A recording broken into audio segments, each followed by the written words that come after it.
Thank you very much Gilani साहब, आप तशरीफ़ लाए आज हमारे प्रोग्राम जरा में, बड़ी खुशी हुई है।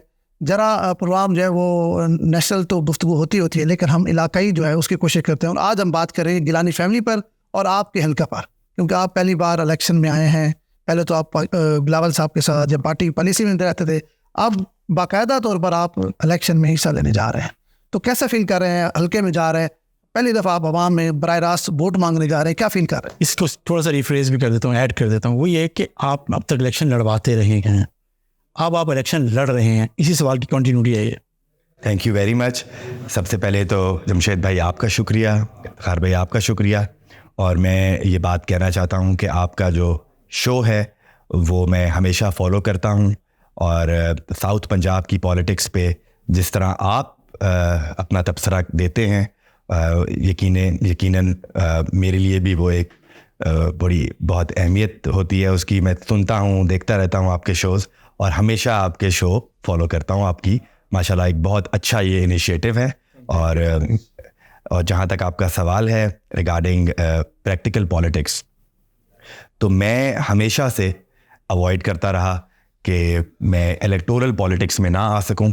और गिलानी साहब के उनका अपना हल्का हो, अली मूसा की कैंपेन हो, उसमें मैं उनका साथ देता रहा। शुजाबाद में बड़े गिलानी साहब भी इलेक्शन लड़े, मैंने उनकी भी कैंपेन वहाँ पे की। फिर अब्दुल कादिर गिलानी साहब ने इलेक्शन लड़ा, मैंने वहाँ पे उनकी कैंपेन की।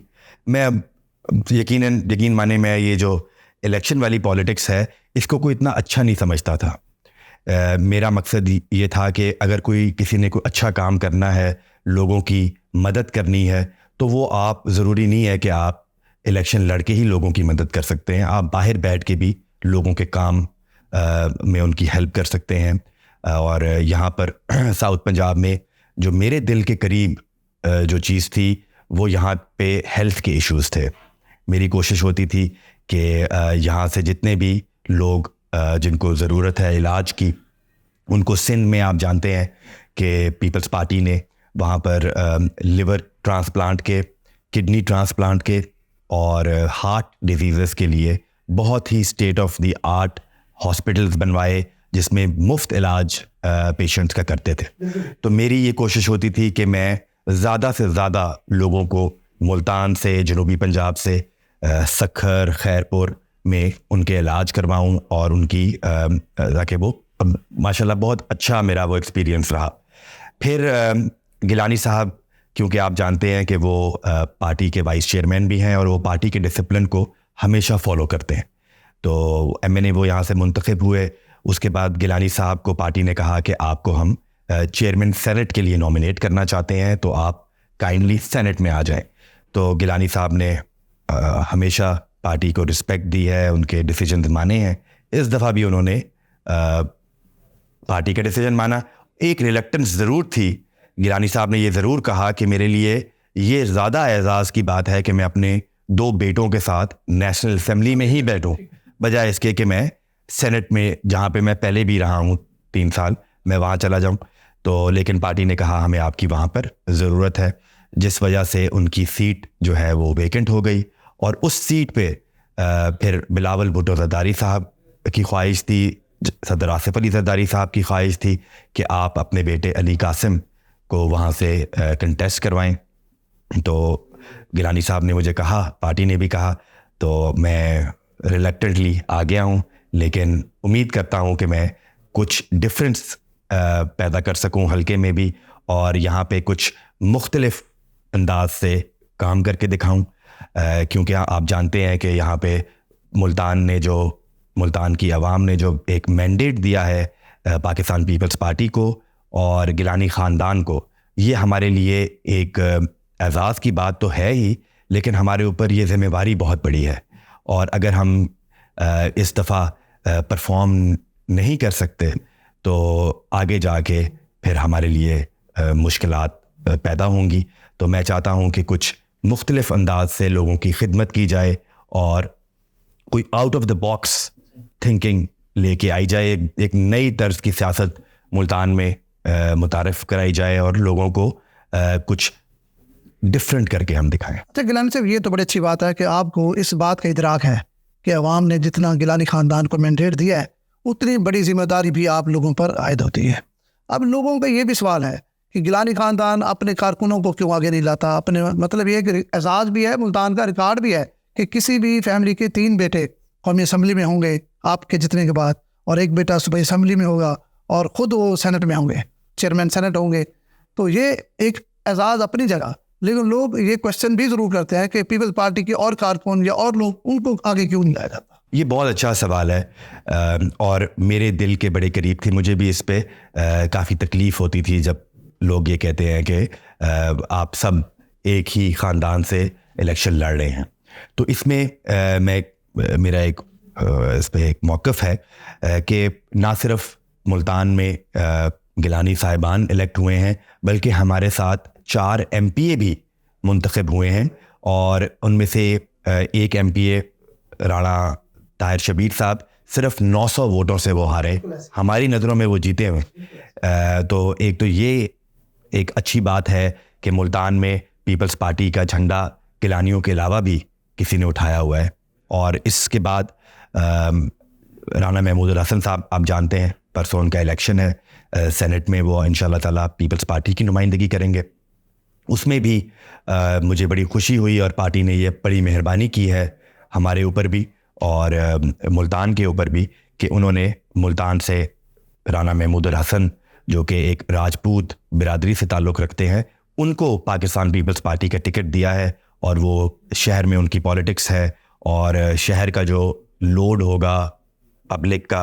इस इलेक्शन में अगर हम गौर करें तो उनके आने से पीपल पार्टी में जान आई है, काफ़ी बेहतरी आई है। मसलन अगर शुजाबाद कादिर गिलानी साहब के हल्के पे देखें, इवन आपके हल्का जो बड़े गिलानी साहब लड़े वहाँ देखें, तो ज़ाहिर बात है राजपूत बिरादरी या जो मुस्लिम लीग के लोग जुड़े हुए थे राना फैमिली के साथ, वो भी पीपल पार्टी में शामिल हुए। इसमें पीपल पार्टी को फ़ायदा हुआ है। अच्छा, हाँ, जो आप जवाब दे रहे थे इसका कि तो एक तो ये है कि सिर्फ गिलानी ही नहीं, मुल्तान में दीगर लोग भी, मलिक वासिफ मदर्रा हैं, मियाँ कामरान अब्दुल्ला मडल हैं, यहाँ पर राणा इकबाल सिराज हैं, राणा महमूद हसन हैं, ये तमाम लोग ज़ाहिर है ये तीर के निशान से जीते हैं। मुझे ये खुशी हुई कि वरना लोग वाकई ही ये सोचेंगे कि भाई क्या गिलानी ख़ानदान अपने अलावा किसी को पार्लियामेंट में नहीं भेजेंगे।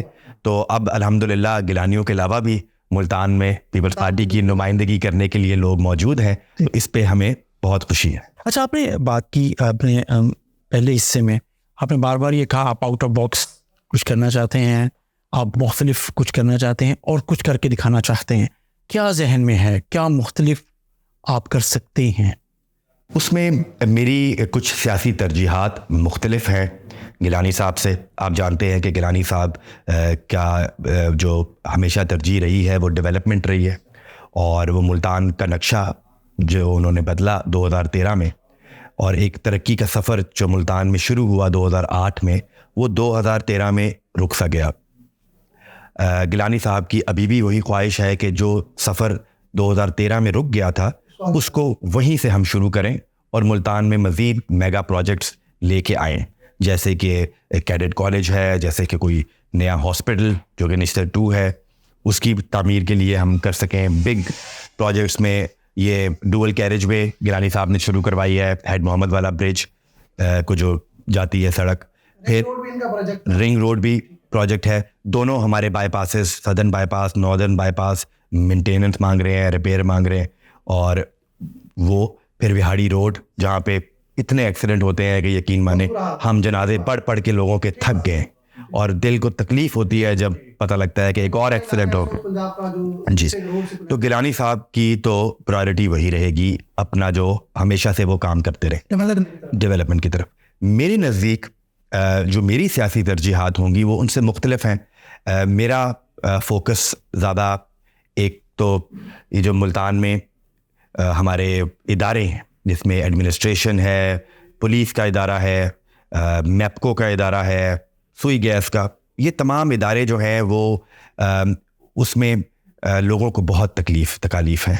और यकीन माने कि जब हम घर पे बैठते हैं तो लोग आते हैं हमारे पास, उनके जो मसाइल जब हम सुनते हैं तो बड़ी तकलीफ़ होती है कि देखें आज भी इनको हमारे से फ़ोन करवाने की ज़रूरत है। किसी की चोरी हो गई है तो 6 माह रिकवरी नहीं हो रही। अगर बिजली का किसी को मसला है, किसी के ट्रांसफार्मर जल गया है तो कई माह गुजर गए हैं, वहाँ पे बिजली ही नहीं है। जब तक किसी के डेरे से, किसी गिलानी के घर से या किसी कुरैशी से फ़ोन नहीं करवाएंगे वो, तो उनका ट्रांसफार्मर नहीं लगेगा। तो एक माफिया बन गया है मैप्को, मुल्तान में एक माफिया बन चुका हुआ है। और हम तो शहर में बैठे हैं, लेकिन जब आप देहात में जाते हैं तो आप देखें लोगों के मसाइल, तो कोई उनका पुरसाने हाल नहीं है। एक अफसरशाही का निज़ाम है, और जो अफसर यहाँ पे आता है मुल्तान में, वो उसका जो एक तरीक़ाकार है वो बादशाहों की तरह ही डील करते हैं। और जो गरीब लोग आते हैं अपने काम लेके, उनके साथ उनका कोई इतना अच्छा एक्सपीरियंस नहीं रहा। इसके अलावा नौजवान, हमारे मुल्तान के जो नौजवान हैं पढ़े लिखे हैं, और बड़ी खुशी होती है जब मुझे पता लगता है कि वो आईटी में मास्टर्स किए हुए हैं और इंफॉर्मेशन टेक्नोलॉजी का दौर है। लोग घर में बैठ के अपना अपना सेटअप चला रहे हैं, बाहर ई-कॉमर्स में काम कर रहे हैं और सॉफ्टवेयर्स बना रहे हैं, कॉल सेंटर्स उन्होंने अपने अपने बनाए हुए हैं, क्योंकि हर बंदा तो सरकारी जॉब नहीं कर सकता, और सरकारी जॉब में अब इतनी यकीन माने जगह ही नहीं रही। तो मेरा ये एक कोशिश होगी कि मुल्तान में एक प्राइवेट आईटी पार्क हम बनाएं। उसके लिए अगर जगह चाहिए तो मैं अपनी ज़मीन दूंगा इंशाल्लाह ताला, उसमें हम इन्वेस्टमेंट लेके आएंगे बाहर से। और मुल्तान में जो हमारी बहनें आईटी में डिग्री जिन्होंने की हुई है, उनको लाहौर, इस्लामाबाद, कराची ना जाना पड़े। मुल्तान में ही हम एक ऐसा state of the art IT park बनाएं जहां पर हमारे नौजवान और हमारी ख़वातीन बहनें वो वहां पर आएं और उनको एक सेफ़ इन्वायरमेंट मिले, घर के करीब रहें, और इंटरनेट की सहूलत और आईटी के ज़रिए वो ना सिर्फ इनकम जनरेट करें बल्कि डॉलर्स में इनकम जनरेट करें, और पाकिस्तान में ज़र मुबादला भी आए। और हम जब डॉलर में इनकम ले रहे होंगे और तो यहाँ पर हमारा एक इकॉनमी को भी बूस्ट मिलेगा, और यहाँ पे नौजवानों को एक इनकम मिल जाएगी, कुछ वो अपने लिए बाइज़्ज़त रोज़गार मिल जाएगा। आप देखें, खबर आती है कि 6 माह में 40,000 नौजवान पढ़े लिखे मुल्क से चले गए हैं। वो भी कोई इतनी उसमें बुरी बात, बादल ला रहे हैं, वो भी तो बाहर जाके अपना काम करेंगे और डॉलर में इनकम कमाएंगे, रियाल में, दरम में इनकम लेंगे। एक तो एक आईटी पार्क मैं चाहता हूँ कि मुल्तान में प्राइवेट आईटी पार्क बने, उसमें ज़ाहिर है हुकूमत की हमें सपोर्ट ज़रूरत होगी, वो भी हो। फिर यहाँ पर आखिर में आप जानते हैं महंगाई का दौर है और लोगों को बहुत प्रॉब्लम्स हैं। बिजली का बिल आता है तो बच्चों की फ़ीस देने के पैसे नहीं होते, बिजली का बिल आ जाए तो बुज़ुर्गों की दवाई के पैसे नहीं होते। तो उसमें इसका एक ही हल है, कोई और हमारे पास कोई इतना इंफ्रास्ट्रक्चर नहीं है, हमारे पास ना हमारे पास कोई बिज़नेस का इतना एक्यूमेन है लोगों में कि हम लोगों को बिजनेसेस खुलवा दें और वो लोग अपनी इनकम जनरेट करने लग जाएं।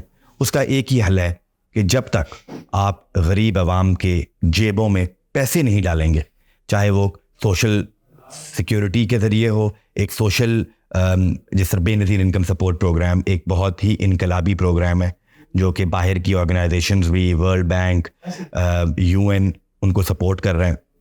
मेरा ये मैं समझता हूँ एक मिशन होगा कि मुल्तान में हर यूनियन काउंसिल में एटलीस्ट 1000 ख़वातीन को बेनज़ीर इनकम सपोर्ट प्रोग्राम का ये जो वजीफ़ा है, नया कार्ड है, वो हम बना के दें ताकि वो अपना घर चला सकें। ये जो 10,600 रुपए की किस्त एक गरीब औरत को मिलती है ना, तो मैं आपको बता नहीं सकता उसके लिए कितनी बड़ी बात है। उसका किचन चल जाता है, उसकी बेटी की पढ़ाई का खर्चा आ जाता है, मेडिसिन आ जाती है, ये एक बहुत बड़ा काम हो जाता है उनके लिए। तो इसको मेरा ये एक मिशन होगा कि हम इसके नेटवर्क को फैलाएं। मेरी सेक्रेटरी बेस्ट से भी मुलाकात हुई थी, उनसे मैंने रिक्वेस्ट की कि आप 2 दफ्तर मुल्तान में बेनज़ीर इनकम सपोर्ट प्रोग्राम के मज़ीद खोलें। उन्होंने मेहरबानी की, उन्होंने वो अप्रूव किए हैं। 2 नए ऑफिसेस बनेंगे मुल्तान में, नए काउंटर्स खुलेंगे जिससे हम ज़्यादा से ज़्यादा बेनज़ीर का कार्ड हमारी ख़वातीन को बना के देंगे। अच्छा गिलानी साहब, ये आपने बड़ी जाम प्लानिंग की हुई है, अल्लाह करे कामयाब हो। बेरोज़गारी हो या महंगाई हो, ये तो पूरे मुल्क का मसला है। ख़ास तौर पर मैं आपकी इस बात से बड़ा मुतासिर हूँ, जो आप शहरियों के जो बेसिक मसाइल हैं, थाना कचहरी हो गई, मैपको की आपने बात की, झूठे पर्चे हो गए, लोगों की रिकवरियाँ ना होना, करप्ट लोगों की तैनातियाँ होना, इस पर अगर आप 50% भी कामयाब हो जाते हैं, मैं समझता हूँ ये मुनफरिद चीज़ होगी आपकी। देखिए ना, अब हुकूमत आई है, हमारे ऊपर भी बड़ा लोड है थाने कचहरी का, और लोग ज़ाहिर है अपनी अपनी ख्वाहिश करते हैं। तो मेरा ज़ीरो टॉलरेंस है, और मैंने अपने बरादरान को भी यही कहा है कि हमारी ज़ीरो टॉलरेंस है करप्शन के ऊपर। जो ये थाने में करप्शन होती है, हम चाहते हैं कि अच्छे से अच्छे ऑफिसर्स को यहाँ पे पोस्टिंग दी जाए, जो कि जितना हो सके, अब 100% तो नहीं ख़त्म हो सकेगी करप्शन, लेकिन कोशिश की जाए कि अच्छे लोगों को जब हम लगाएंगे, और वो लोगों को के ऊपर झूठे पर्चे हो जाते हैं, दोनों जगह से, मुद्दई से भी पैसे आ जाते हैं और जिसके ऊपर पर्चा होता है उससे भी पैसे आ जाते हैं। तो इसके ख़िलाफ़ एक हमें एक किस्म की जहाद करने की ज़रूरत है, और थाना कल्चर जो है उसको एक किस्म का, मुल्तान को हम एक मॉडल बना दें। और हमारे ऊपर अल्लाह ताला ने एक मेहरबानी की है, मुल्तान की आवाम ने हमारे ऊपर एक मेहरबानी की है कि उन्होंने हमें इतना भारी मैंडेट दिया है। तो हम अगर कुछ नहीं कर पाएंगे, कुछ हालात नहीं बदलेंगे, तो फिर क्या फ़ायदा है।